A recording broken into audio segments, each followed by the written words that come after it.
Alright, to begin with, typically Afrobeat tempo ranges from 95 to 110 BPM, but nowadays you can hear crazy stuff like 140 BPM in Rema's vibe. Let's keep the classic Afrobeat tempo. We'll be doing something around 107 BPM in this tutorial. Next up, let's lay down some melody. What you need here is a framework, which is the scale. Basically, scales are a sequence of notes arranged either in ascending or descending order that forms the foundation for melodies and harmonies in music. So let's add a sampler channel. You can find it on the sampler menu here. We'll basically create a ghost note of a given scale in order to craft our melody. So open up a sampler channel, select the stamp icon, and from the melodic scale category, we select the melodic scale. I'd recommend you stick to the major or minor scale, because most Afrobeat are made with these scales. Alright, so if you select any note, that will be the root note and the key of that song, yeah? I'll select the C. So this is the C major scale, all white keys. I'll then duplicate it to cover wide pitch range.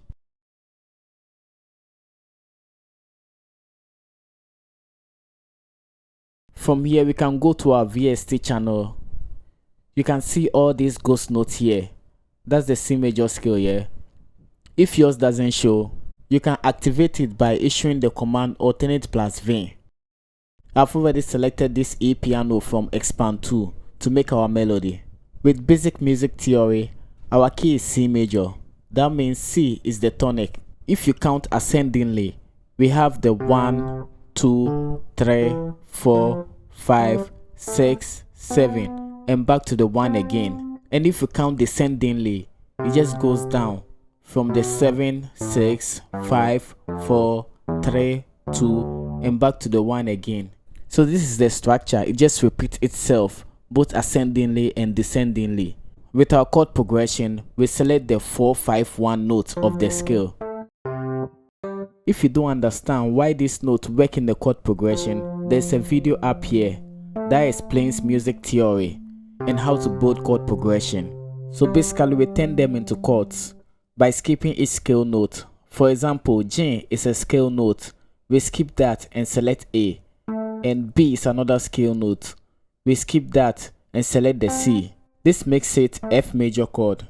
Same rules applies to the other notes in the progression.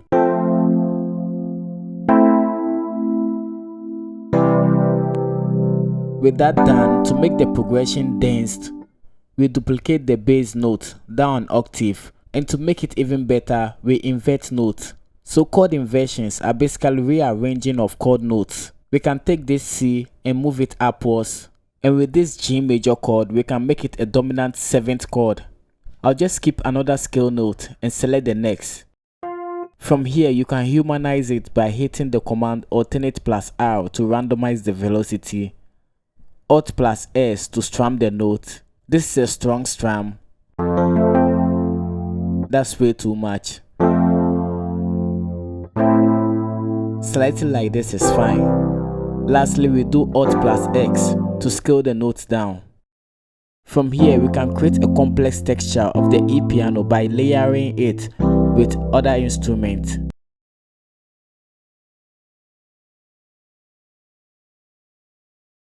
What we can do here is that we revoice it. Just interchange the notes until it sounds pleasing to you. Let's bring all of this down an octave. Take the middle note and then raise them up an octave. Now when you layer melodies, just make sure you mess around with the velocities for the two instruments to blend together.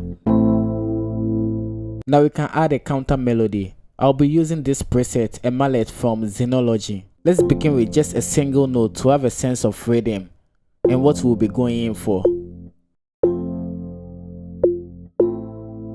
From here, you can turn them into chords.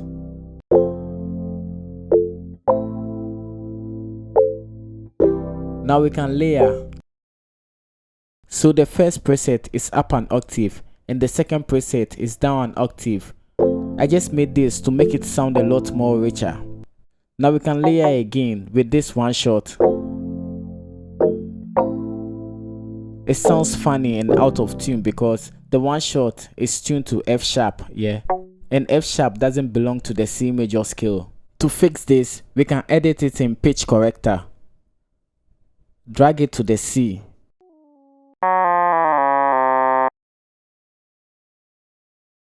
Now if we detect pitch region, it's tuned to C.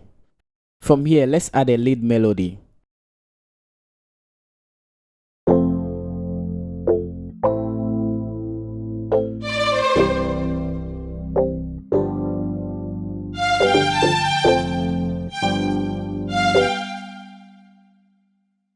With everything sounding glued together, next up we can add our bass groove. I'll be using this preset from Trillion, a bass guitar. With the bass, always start with the root note of the progression, and you can make changes to it later.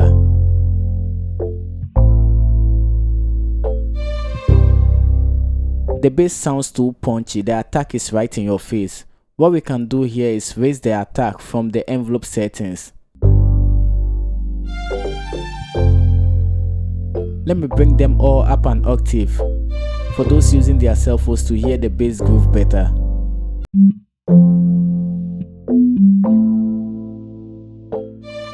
One thing you should know is that treat the bass like another melody to complement the existing one.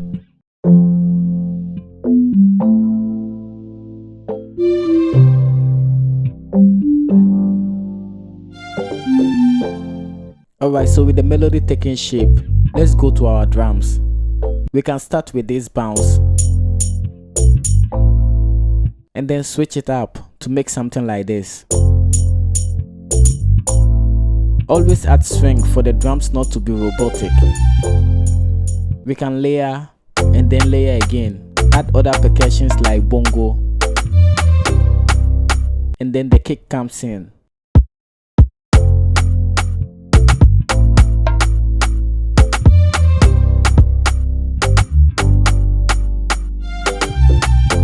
We add a shaker loop to glue it together.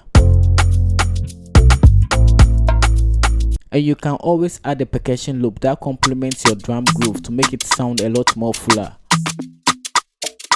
A clap with a lot of reverb, and done. Like always, thanks for watching and see you in the next one.